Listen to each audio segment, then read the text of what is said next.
My sister-in-law demanded I give up my beach house reservation for her family. I changed the locks instead. Let me explain how we got here, because this wasn't just about a vacation rental. This was about 15 years of boundaries being trampled and me finally learning to say no. When my brother married Veronica, she seemed charming. Sweet smile, polite manners, the kind of person who brought homemade cookies to family dinners. Then they had kids and something shifted. Suddenly, every family gathering became about her needs, her schedule, her children's comfort. My parents enabled it completely. If Veronica wanted Christmas moved to accommodate her in-laws, we moved Christmas. If her kids needed the quiet guest room, whoever was staying there got bumped to the couch. I watched this pattern for over a decade, staying quiet to keep the peace. Then last year, I inherited my grandfather's beach cottage. He'd left it specifically to me in his will with a handwritten note saying I'd always appreciated it most. It needed work, so I spent 6 months and $40,000 renovating it myself, learning to tile and paint and fix plumbing. Every weekend driving 3 hours each way, every vacation day spent sanding floors. It became my sanctuary. This summer, I blocked off the first 2 weeks of August for myself. I'd planned it for months, requested the time off from work, and told everyone in the family I'd be unreachable. I needed this. My job as a middle school counselor had been brutal,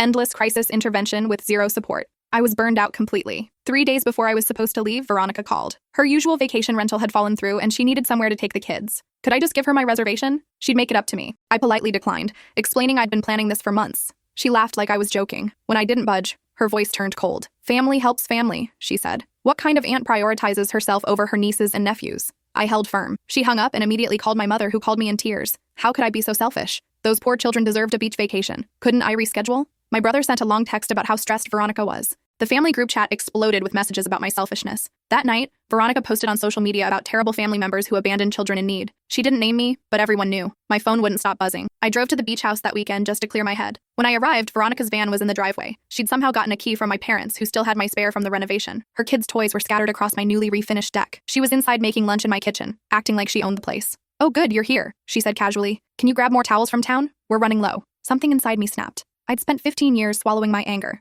being the accommodating one, letting her steamroll every boundary. Not anymore. I called a locksmith right there, changed every lock while she stood screaming about how I was traumatizing her children. When my brother arrived an hour later, threatening to call the police, I showed him the deed with my name on it. Legally, they were trespassing. They left, but not quietly. Veronica called me every name imaginable. My brother vowed I'd never see his kids again. My mother sobbed about our family being destroyed. But here's what nobody knew. While changing those locks, I found something hidden in the crawl space. A metal lockbox containing my grandfather's journals from the last 5 years of his life. Page after page detailing family dynamics, describing why he'd left the house to me alone, and 3 sealed envelopes. One had my brother's name, another had my mother's. The third was addressed to Patricia Wells with a P.O. box 200 miles from here. My grandfather had been meticulous, a retired lawyer who documented everything. Whatever was in these envelopes, he'd intended someone to find them. I sat on the porch as the sun set, 3 sealed envelopes in my lap, and realized this beach house battle was about to crack open secrets my family had buried for decades. The journals were dated. I started with the oldest one, 5 years back, right around the time Grandpa had his first stroke. His handwriting was still strong then. Precise lawyer script in blue fountain pen. August 14th. Watch dinner tonight.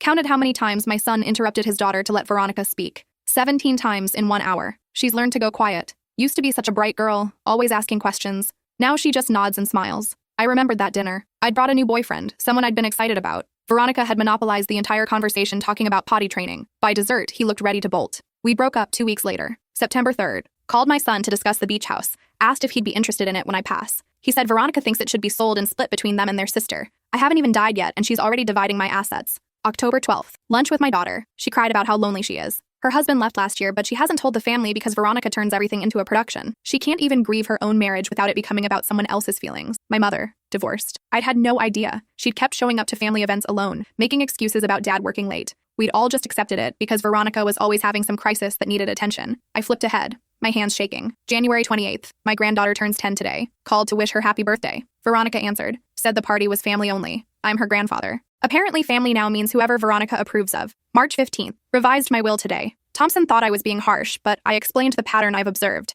Everything goes to my granddaughter. The beach house, the investments, all of it. She's the only one who hasn't been corrupted by this toxic dynamic. She deserves a sanctuary. Thompson was his longtime attorney. I'd met him at the funeral, a kind man in his 70s who'd squeezed my hand and said Grandpa had talked about me constantly. April 2nd, Veronica called asking to borrow $15,000 for a kitchen renovation. My son makes $180,000 a year. When I asked why they didn't have savings, she got defensive, said family is supposed to help each other. I said no. She hasn't called since. May 30th, stroke number 2 hit today. Doctors say I'm lucky to be alive. Thompson visited the hospital, brought the lockbox I'd prepared, told him to hide it in the beach house crawl space. If I die and my granddaughter gets the house, she'll find it eventually. She's thorough like that. Always was. The entry ended there. 3 months later, he was gone. I opened the journal from his final year. The handwriting was shakier now, words slanting unevenly across the page. January 9th. My son visited today. Barely spoke to me. Spent the whole time on his phone texting Veronica about whether I seemed lucid enough to change my will. I could see his screen reflected in the window. They're worried I left everything to charity. February 14th. Patricia called. First time in 40 years. She'd heard about my health. Asked if I'd told the family about her yet. I said no.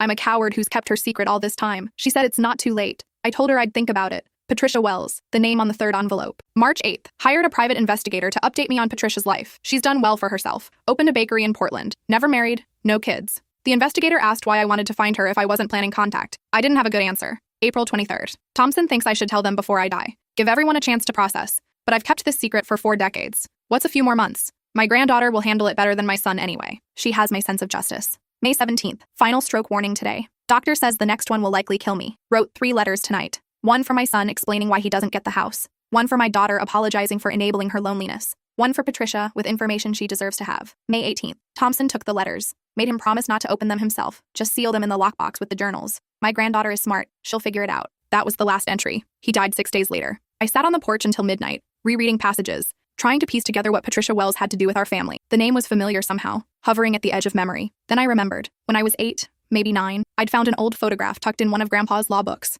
A young woman with dark curly hair standing on this very beach. I'd asked him who she was. He'd gone pale, taken the photo, and said nobody important. Then he'd driven me home early and didn't speak the whole way. I'd forgotten about it for 20 years. Until now. At 1 a.m., I opened my mother's envelope. My hands shook so badly I almost tore it. Dear Margaret, by the time you read this, I'll be gone so I can finally be honest with you. You've spent your entire adult life making yourself small to avoid conflict, and I watched you do it. I should have said something. Should have pulled you aside and told you that your divorce wasn't something to hide, that your happiness mattered more than keeping peace. But I was a coward. I kept my own secrets and let you keep yours. You've been lonely for 3 years now, not 1. I knew about Richard leaving long before you told anyone. I saw the way you'd show up to family dinners with that forced smile, changing the subject whenever anyone asked about him. I saw how Veronica's constant drama gave you the perfect cover to avoid talking about your own pain. I'm leaving the beach house to your daughter because she's the only one who hasn't learned to disappear. She's the only one who might have the courage to live authentically. But I'm writing to you because I need you to know something. You don't have to keep shrinking. You don't have to let Veronica run your life. You don't have to smile and nod while your own children forget you exist. You're 56 years old. You could have 20, 30 good years left. Don't waste them being quiet. I loved you. I'm sorry I didn't show it better. Dad? I read it 3 times. Then I called my mother. It was 1:30 in the morning, but I didn't care. She answered on the 5th ring, voice thick with sleep. Hello? When were you going to tell me about Dad? I asked. Silence. Then, what? Richard, your ex-husband. My father who apparently left 3 years ago. Not last year, like you finally admitted. More silence. I could hear her breathing, uneven and shallow. How did you know? She whispered finally. Grandpa wrote you a letter. I found it tonight, along with his journals. He knew, Mom. He knew everything, and you never told him how bad it had gotten. She started crying. Not the delicate tears she used at family gatherings. Huge, gulping sobs that sounded like they were tearing her apart. I couldn't, she managed between breaths. Every time I tried to talk about it, Veronica would have some emergency. One of the kids would be sick, or she'd be fighting with your brother, or she'd need help planning something. There was never room for my problems. So you just swallowed it. For 3 years. I swallowed it for longer than that, she said, her voice steadying. Your father was having an affair for 5 years before he left. I knew about it. Everyone at his office knew about it. But I couldn't tell you or your brother because what would people think? What would it do to family dinners? I closed my eyes. Mom. And after he left, it got easier to just pretend he was busy, working late, traveling. Because if I admitted he was gone, I'd have to admit I'd wasted 32 years on a man who'd checked out of our marriage before you even graduated high school. Grandpa wanted you to stop hiding. Your grandfather kept his own secrets, she said, and there was an edge to her voice I'd never heard before. He's not exactly one to talk about living authentically. What secrets? She laughed, but it wasn't a happy sound. If you found the journals, you found the 3rd envelope, the one for Patricia Wells. Who is she? Ask your grandfather. Oh wait, you can't. He took that truth to his grave and left us to clean up the mess. Mom, I need to go, she said. It's late. We'll talk later. She hung up before I could respond. I looked at the remaining 2 envelopes. My brother's name, Patricia Wells. I chose my brother's next. Ripped it open before I could change my mind. Dear Eric, I'm leaving the beach house to your sister because you don't deserve it. That's the simple truth. You've become a man I don't recognize, and I blame myself for not stopping it sooner. When you married Veronica, I thought she was good for you. Organized, social, the kind of wife who'd plan nice parties and keep you on track. Then I watched what she actually did. I watched her isolate you from your friends. I watched her monopolize every family gathering. I watched her train you to put her wants above everyone else's needs, including your own children's.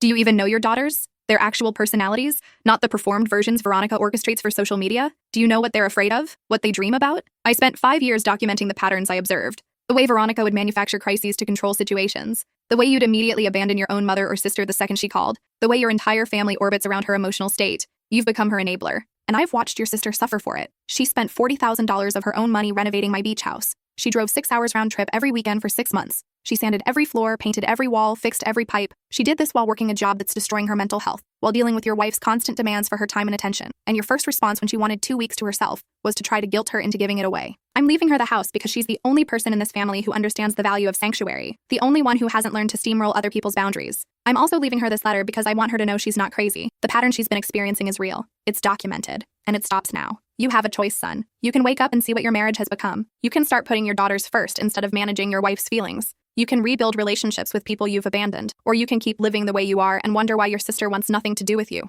I know which one I think you'll choose. But I hope I'm wrong. Dad, I read it twice. Then I texted my brother. Found Grandpa's letters. Need to talk. Call me. He responded immediately, which told me he wasn't sleeping either. What letters? The ones he left in the beach house explaining why I got it and you didn't, along with 5 years of journals documenting everything. Call me. My phone rang within seconds. What the hell are you talking about? His voice was tight with anger. Grandpa kept journals, I said calmly. 5 years worth. Documenting family dynamics. How Veronica acts. How you enable her. How mom's been hiding her divorce. All of it. That's insane. He would never. He died 6 days after writing your letter. Thompson sealed everything in a lockbox and hid it in the crawl space. I found it tonight when I changed the locks. Silent. I could hear him breathing. What did his letter say? He asked finally. That you don't deserve the beach house. That you've become someone he doesn't recognize. That you've abandoned your own family to manage Veronica's emotional state. That's bullshit. He documented it, Eric. Dates, times, specific conversations, like when Veronica asked him for $15,000 for a kitchen renovation and you make $180,000 a year, but somehow don't have savings. More silence. Or when you interrupted me 17 times in 1 hour at dinner to let Veronica talk. Or when Veronica told him your daughter's birthday party was family only and he wasn't invited even though he's her grandfather. He wrote all that down. Every word. 5 years of it. Want me to read you more?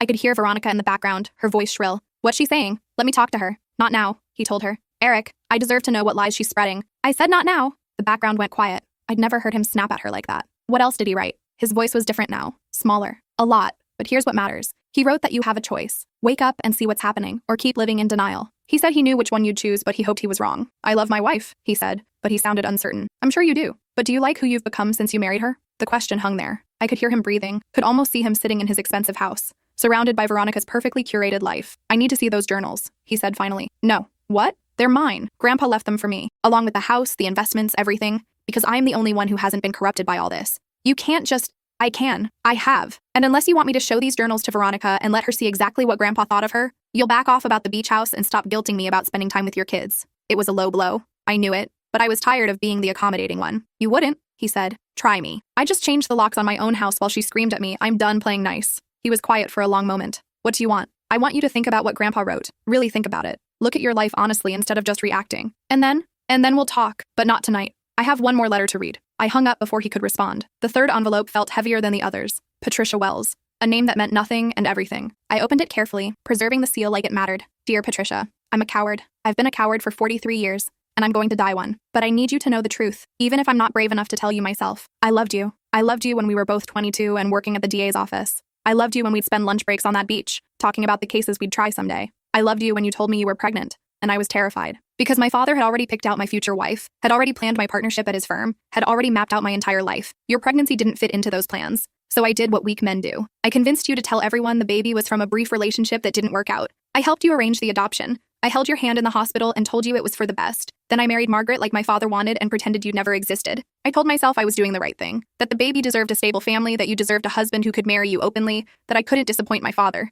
Every excuse a coward tells himself. You moved away after the adoption. I heard you went to Portland, started a new life. I thought about calling you 1,000 times over the years. Never did. Then 3 months ago, I hired a private investigator. Not to contact you, just to know you were okay. You opened a bakery. Never married. Never had other children. And I realized what I'd taken from you. The family you might have had. The life we might have built. All of it sacrificed because I was too weak to stand up to my father. The baby was a girl. The adoption agency was Mercy Children's Services in Portland. The parents' names were David and Helen Morrison. That's all I know. All I allowed myself to know. If you want to find her, you can. If you want nothing to do with any of this, I understand. I'm leaving this letter with my other secrets, hidden where only someone who cares about truth will find it. Maybe someday it'll reach you. Maybe it won't. Either way, I need you to know I'm sorry. I loved you. I was a coward. You deserved so much better. Richard? I read it 3 times, my hand shaking. Richard, not Grandpa. My grandfather's first name was Richard. He'd gotten a woman pregnant, convinced her to give the baby up for adoption, then married my grandmother and lived 43 years pretending it never happened. I had an aunt somewhere. A woman roughly my mother's age who'd been adopted because my grandfather was too scared to disappoint his father. The P.O. box was in Portland, where Patricia had her bakery.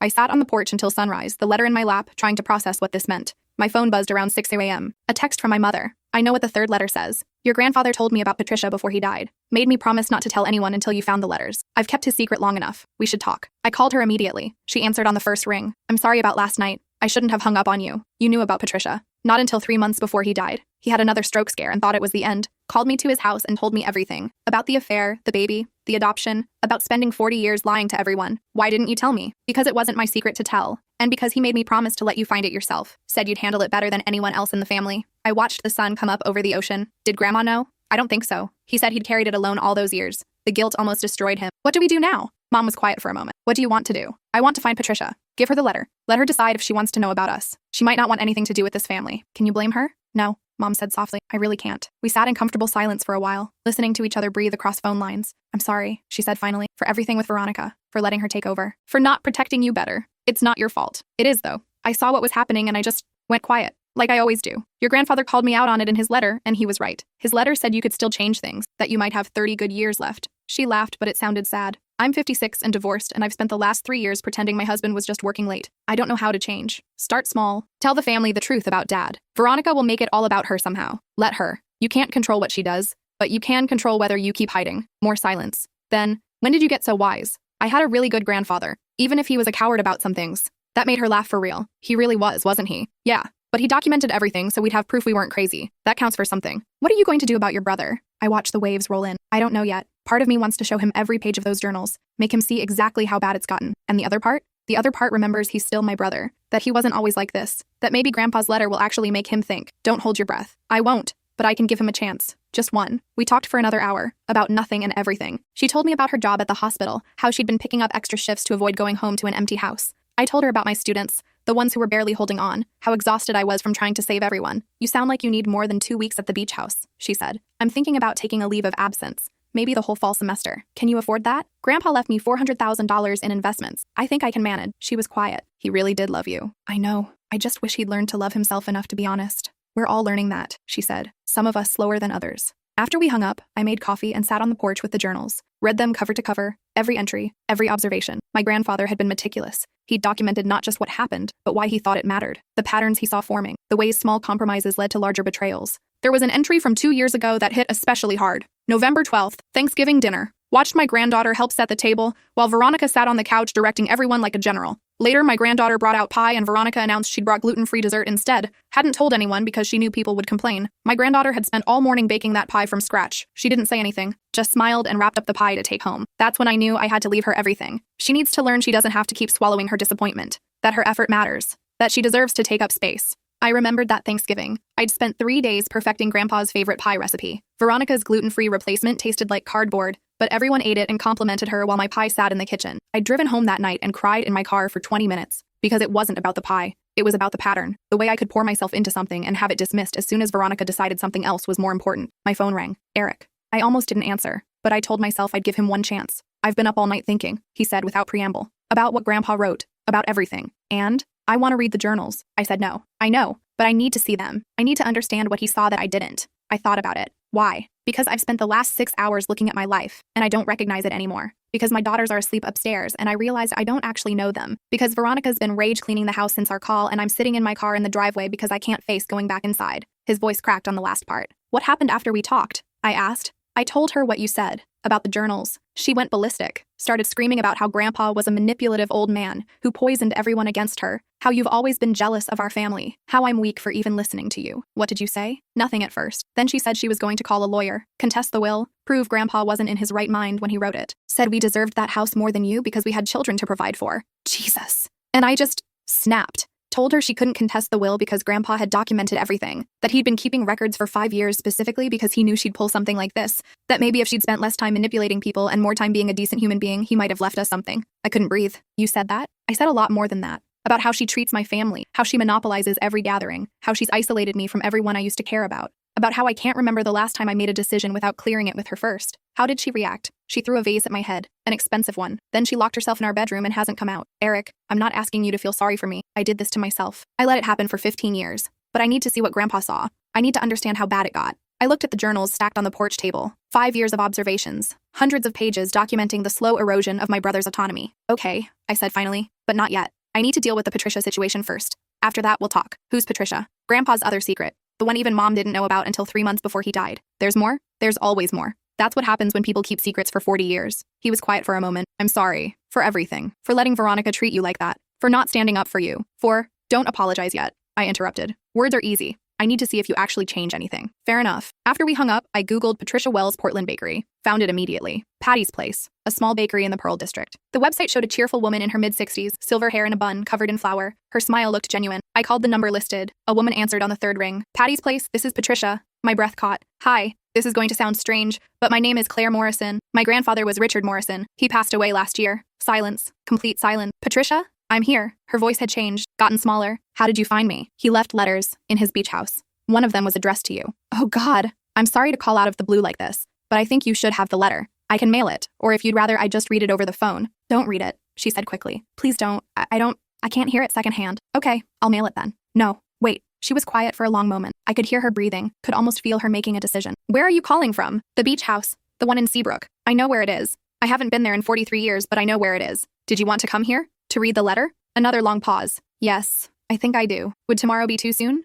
Tomorrow is perfect. We arranged a time and she hung up. I sat there holding the phone, wondering what I'd just set in motion. The rest of the day passed in a blur. I cleaned the beach house, made up the guest room in case Patricia wanted to stay, drove to town for groceries, kept myself busy so I wouldn't think too hard about what was coming. That night, my mother called again. Eric told me what happened with Veronica. That was fast. He called me at 3 a.m., crying, said his marriage might be over and he didn't know if he cared. What did you tell him? That marriage counseling exists for a reason, that he needs to figure out what he actually wants before he makes any big decisions, that his daughters need him to be present regardless of what happens with Veronica. Good advice. I've learned a few things in 32 years of a terrible marriage. I should at least be able to pass on some wisdom. I could hear her smile through the phone. I called Patricia. I said, she's coming tomorrow to read the letter. Mom's breath caught. You did? Grandpa wanted her to have it. Seemed like the right thing to do. What if she's angry? What if she wants nothing to do with us? Then that's her choice. But at least she'll know the truth. I'm proud of you, Mom said softly. Your grandfather was right about you. You're the only one brave enough to handle this. I'm not brave. I'm just tired of secrets. Sometimes that's the same thing. Patricia arrived at 10 a.m. the next morning. She drove up in an old Subaru covered in bakery bumper stickers, and for a moment, I saw the young woman from that photograph I'd found as a child.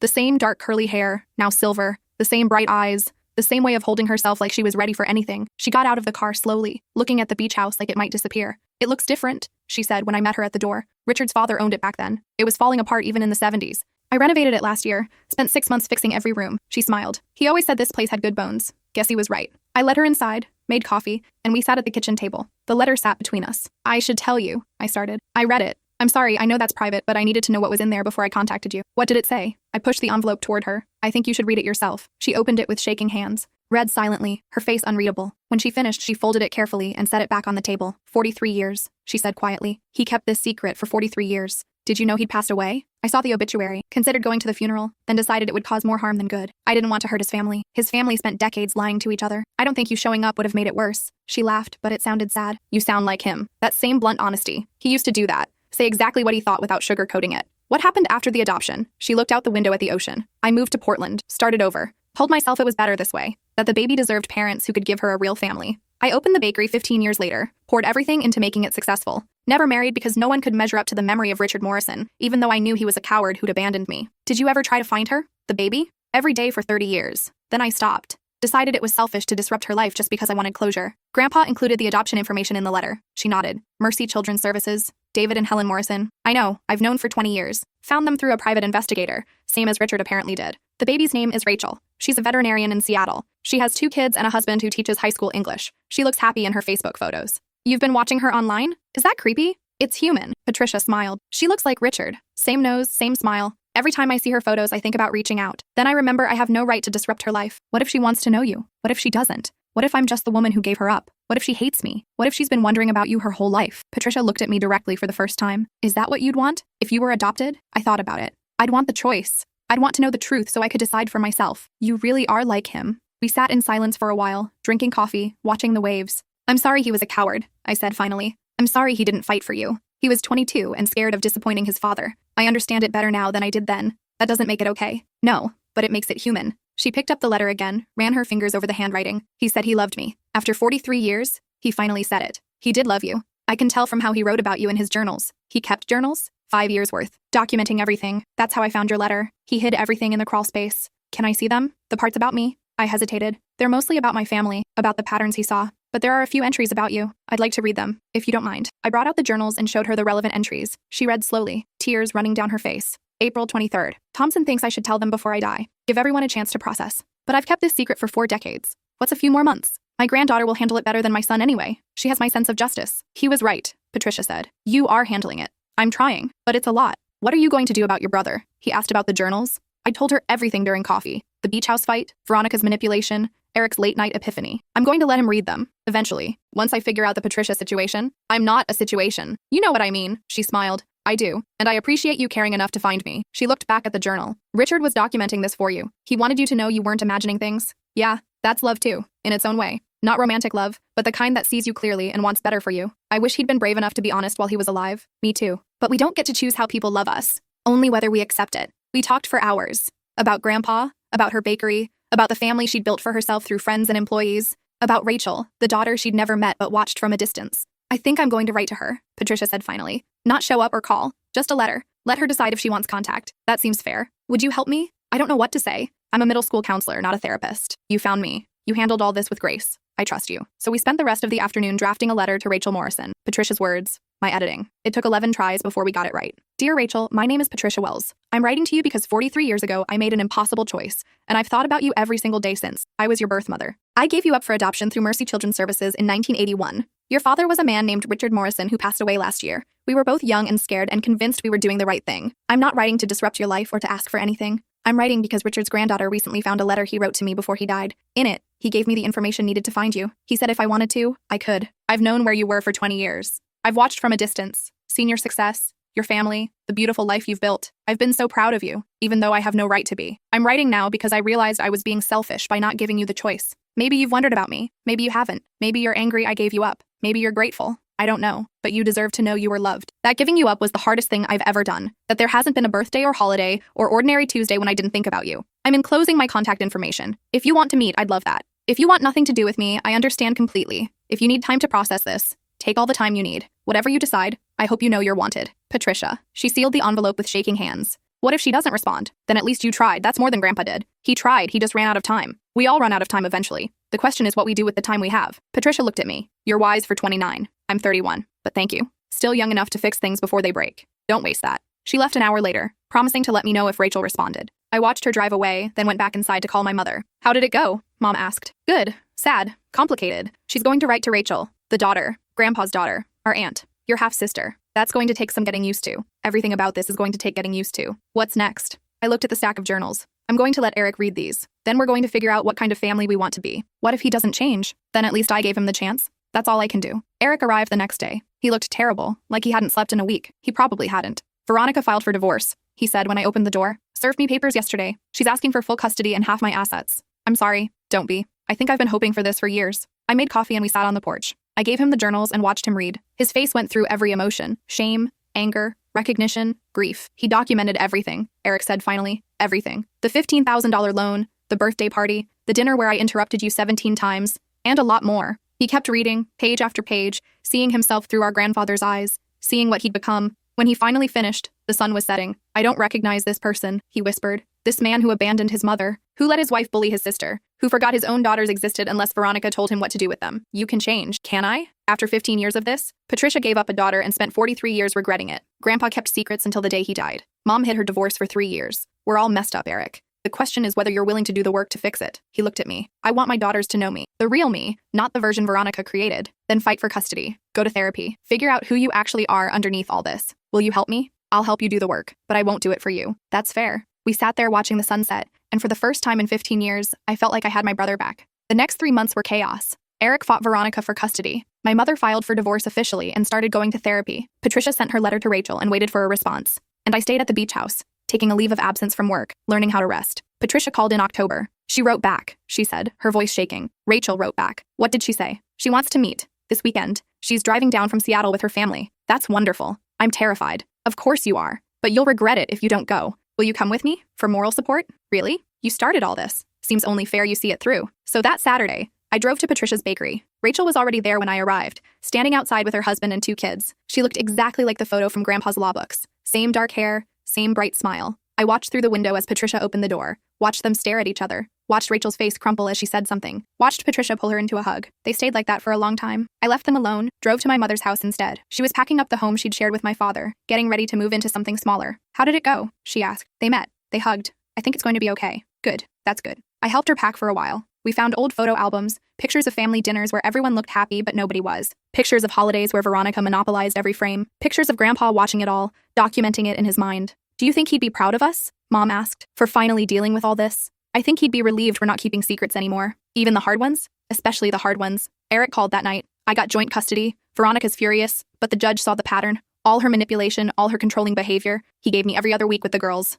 That's great. They're coming this weekend. I have no idea what to do with them. Start by asking them what they like. Actually listening to the answer. Building from there. That simple? That simple. That hard. Will you come to dinner? Help me break the ice? No. You need to do this yourself. Fair enough. But Eric? Yeah? I'm proud of you. For fighting for them. For choosing different. His voice cracked. Thanks. That means a lot. Patricia called the next week. Rachel wants to meet the rest of the family. She wants to know where she came from. Are you ready for that? No, but I'm doing it anyway. So we planned a dinner. Me, Mom, Eric, his daughters, Patricia, and Rachel with her family. The beach house seemed like the right place. Where it all started. Where Grandpa had loved and lost and documented everything. I spent 2 days cleaning, cooking, preparing, making Grandpa's favorite dishes from recipes Mom provided, setting the table for 12. They arrived at 6 p.m. on a Saturday. Rachel and Patricia came together, already comfortable with each other after weeks of phone calls. Eric brought his daughters, who looked nervous but curious. Mom brought wine and homemade bread. We sat around the table, this strange combination of people brought together by secrets and truth. I want to propose a toast, Mom said, standing up. To my father, Richard Morrison. He was a coward and a liar, and he kept secrets that hurt people. But he also documented everything so we'd have proof we weren't crazy. So we'd have the courage to choose different. To Grandpa, I added, who loved imperfectly but left us a roadmap. We drank to that. Then Rachel stood. I want to thank you all. For telling me the truth. For letting me be part of this family even though I wasn't raised in it. For making room. Patricia was crying. I want to thank Claire. For finding me. For giving me the chance I'd convinced myself I didn't deserve. Eric cleared his throat. I want to apologize. To my mother for abandoning her. To my sister for enabling Veronica's behavior. To my daughters for not seeing them clearly. I'm going to do better. His oldest daughter, 12 years old, spoke up. Can I say something? Of course, Eric said. Grandpa left journals? He did. Can I read them someday? I want to know what he saw. I looked at Eric, who nodded. When you're older, I said. When you're ready to understand complicated family dynamics. I'm ready now. Mom's been teaching me about manipulation tactics in therapy. Everyone went quiet. She has? Eric asked. Yeah. She says I need to recognize patterns so I don't repeat them. She says therapy is where we break generational trauma. I laughed. I couldn't help it. This 12-year-old had more insight than most adults I knew. Then yes, I said. You can read them. We'll go through them together. We ate dinner, told stories. Rachel shared photos of her adoptive parents, both passed now, who'd given her a good life. Patricia talked about her bakery, how she'd built something from nothing after losing everything. Mom talked about her divorce, how she'd stayed silent for years before finally finding her voice. Eric talked about therapy, about learning to make decisions without Veronica's input, about building relationships with his daughters. And I talked about the beach house, about renovating it alone, about finding the journals, about learning that sanctuary matters. What are you going to do with this place? Rachel asked. Keep it, use it. Maybe rent it to family members who need space to think. That's what Grandpa would want, Mom said. A place where people can be honest. We stayed up late, talking and laughing. The girls fell asleep on the couch. Patricia and Rachel sat close together, years of distance slowly closing. Eric and Mom had a long conversation about their childhoods, patterns they'd never noticed before. Around midnight, everyone headed home or to guest rooms. I sat on the porch alone, listening to the waves. My phone buzzed. A text from Veronica. You destroyed my family. I stared at it for a long moment, then deleted it without responding. She was wrong. I hadn't destroyed anything. I'd just stopped enabling destruction. There's a difference. The next morning, I woke to find Mom making coffee in the kitchen. Couldn't sleep? I asked. Too much to think about. Good things, mostly. We sat on the porch together, watching sunrise. I've decided something, Mom said. I'm going to sell the house. Move somewhere smaller. Start over. Where? Maybe Portland. Patricia offered me a job at the bakery. Said she could use someone good with numbers. You're going to work in a bakery? Why not? I've spent 30 years doing what everyone expected. Time to try what I actually want. What about Eric? He's figuring out his own path. He doesn't need me hovering. And me? She smiled. You have this place, your sanctuary. You'll be fine. I'll miss you. I'm 3 hours away. You can visit anytime. We sat in comfortable silence, drinking coffee, watching the ocean change colors. Did Grandpa know it would turn out like this? I asked. When he hid those journals? I think he hoped, but I don't think he knew. We could have read them and changed nothing. But we didn't. No, we didn't. Because you were brave enough to tell the truth. I wasn't brave. I was just tired of lying. Sometimes that's the same thing. Patricia called later that day. Rachel invited me to Thanksgiving, at her house, with her whole family. That's wonderful. I'm terrified. You keep saying that. I keep being terrified, but I keep doing the things anyway. That's called courage, or stupidity. Same thing, really. She laughed. Will you come? To Thanksgiving? Rachel specifically asked for you. Said you're part of this too. I'm not family. You found the letters. You brought us together. That makes you family. So I went to Thanksgiving in Seattle. Met Rachel's husband, her kids, her in-laws. Watched Patricia fit seamlessly into this life she might have had if Grandpa hadn't been a coward. Eric came too, with his daughters. Mom drove up from Portland, where she'd already started working at the bakery. We were a strange collection of people, broken and rebuilding, but we were there. Rachel gave a toast before dinner. To absent family members who left us the tools to heal. To new family members who had the courage to reach out. To all of us, figuring out how to love each other honestly. We drank to that. After dinner, Rachel pulled me aside. I want to show you something. She led me to her office, pulled out a photo album. These are pictures of my adoptive parents, the people who raised me. I looked at them. An ordinary couple smiling at the camera, happy. They were good people, Rachel said. I had a good childhood. I don't want anyone thinking I was abandoned or unloved. I don't think that. Patricia does. She carries so much guilt. She loved you enough to let you go. That takes strength. Rachel smiled. That's what I tell her. But I thought you should know. This story doesn't have a villain, just people making impossible choices. Grandpa was still a coward. Maybe, but he left you those journals. He documented everything so you'd have proof. That's something. It's not enough. No, but it's what we have, and we get to decide what to do with it.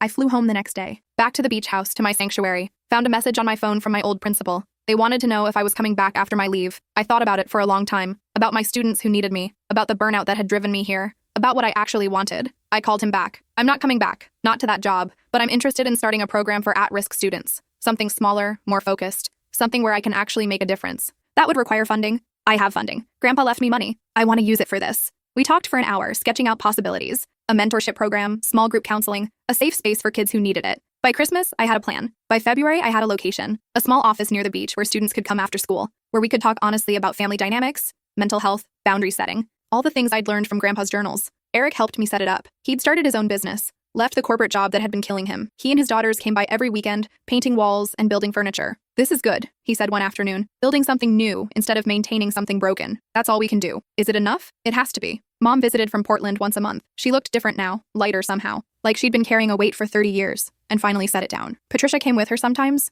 bringing fresh bread from the bakery. She and Rachel talked every week now, building the relationship they'd missed. Veronica sent one more text in March. The girls missed their cousins. I showed it to Eric. What do you think? I think she's trying to manipulate through the kids again, probably, but they do miss each other. That's real. So what do we do? Supervised visits. At neutral locations, with clear boundaries. And if she starts her usual patterns, we leave. You've learned a lot in therapy. I've had good teachers. We started doing monthly cousin dinners at the beach house. Eric's daughters and Veronica's daughters, supervised by Eric and me. Veronica wasn't invited. She raged about it online, called us alienators, said we were poisoning her children. But the girls just wanted to see each other. And slowly they started talking honestly about their mom. About the manipulation. About learning to recognize patterns. My therapist says mom has narcissistic personality disorder. Eric's oldest told me one day. She says that's why mom makes everything about her. What do you think? I think labels help sometimes. They explain why someone acts the way they do, but they don't excuse it. That's very wise. I read Grandpa's journals, the parts about mom. He saw it all, didn't he? He did. I'm glad he wrote it down. It makes me feel less crazy. That's why he did it. So we'd have proof. She looked at me seriously. When I grow up, I'm going to be a therapist.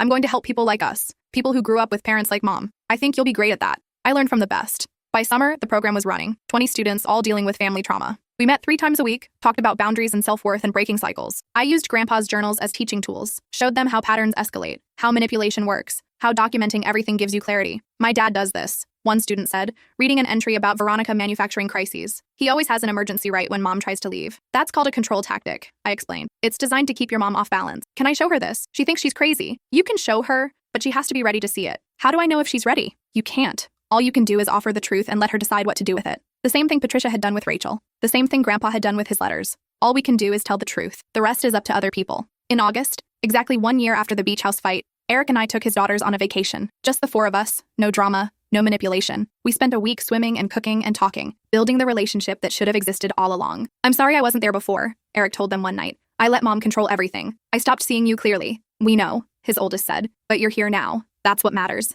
Is it enough? It's a start. We stayed up late, talking about everything. Their hopes, their fears, their plans. Eric actually listened, asked follow-up questions, didn't check his phone once. This is what family should be, his youngest said. Just talking, no drama. Grandpa would be proud, I said. Do you think he knew? The oldest asked. That his journals would change everything? I think he hoped, but I don't think he knew how brave you'd all be. We learned from you, she said. You changed the locks. You started everything. I just stopped enabling bad behavior. That's everything. Mom and Patricia visited that week, brought Rachel and her family. We had a big dinner at the beach house, all of us together. 1 year ago, I said, raising my glass, I changed the locks on this house and started a war. I thought I was just setting boundaries. Turns out I was starting a revolution. To revolutions, Eric said. To truth, Mom added. To family, Patricia said, looking at Rachel. The kind we choose. We drank to all of it. Later, after everyone had gone to bed, I sat on the porch alone, thought about Grandpa, documenting everything in his journals, about how his cowardice in some areas led to courage in others, about how we're all complicated, all flawed, all trying to love the best we can. My phone buzzed. A text from a number I didn't recognize. Hi, my name is David Morrison. I'm Patricia's son, Rachel's half-brother. She told me what happened.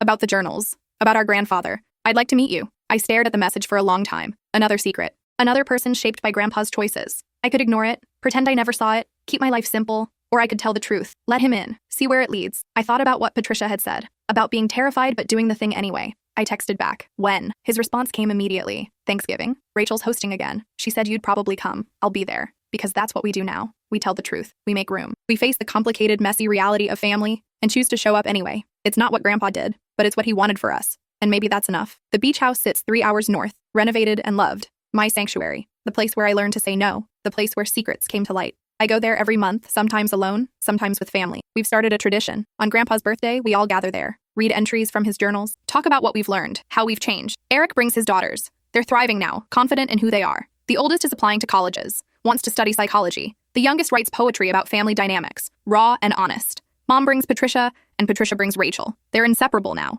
making up for lost time. Rachel's teaching Patricia to surf. Patricia's teaching Rachel to bake. And I bring my students sometimes. The ones who need to see that family can heal, that patterns can break, that documentation matters. Why did your grandfather write everything down, they ask. Because he knew we'd need proof. He knew someday we'd be ready to face the truth. What if we're not ready? Then you wait. But you keep the journal safe. You document what you see. And when the time comes, you'll have what you need. They understand. These kids who grow up in chaos, who question their own reality, who need someone to say, you're not crazy. This is real. Here's the proof. Grandpa's greatest gift wasn't the beach house or the money. It was the journals, the documentation, the proof that our pain was valid, that we deserved better, that we could choose different. I still have the 3 letters in a safe deposit box. Sometimes I take them out and reread them. Reminders of who we were, who we are, who we're becoming. Veronica still sends occasional messages, threats, manipulations, attempts to regain control. I delete them without reading. Eric does the same. She tried to sue for more custody last month. The judge read Eric's documentation of her behavior patterns, denied her request. She started therapy according to the girls. Whether it'll help remains to be seen. But it's not my problem anymore. I've learned to protect my peace, to change the locks when necessary, to tell the truth even when it's hard,